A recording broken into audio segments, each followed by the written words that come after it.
Papeževa kateheza med današnjo splošno audienco je govorila o svetnikih, ki so pričevalci upanja in tudi naši priprošniki v nebesih.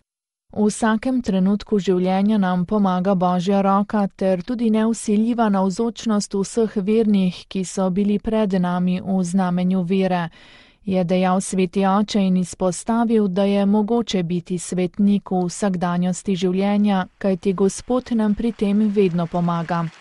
Papež Frančišek je na začetku kateheze o svetnikih spomnil, da je na dan našega krsta bila za nas prvič izrečena molitev k svetnikom. Mnogi med nami so v tistem trenutku bili majhni otroci, ki so jih v naročju držali starši.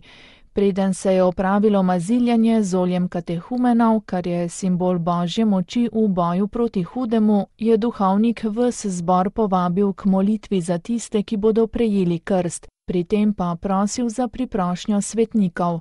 Takrat nam je bilo prvič v našem življenju podarjeno spremstvo starejših bratov in sester, torej svetnikov, ki so hodili po isti poti kot mi, ki so poznali naše napore in sedaj zavedno živijo v Božjem objemu.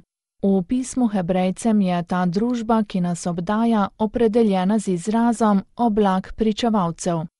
Kristjani v boju s hudim ne obupavajo, krščanstvo goji neozdravljivo zaupanje, ne verjame, da lahko prevladajo negativne in uničevalne sile. Kot je izpostavil papež, zadnja beseda o zgodovini človeka ni sovraštvo, ni smrt, ni vojna.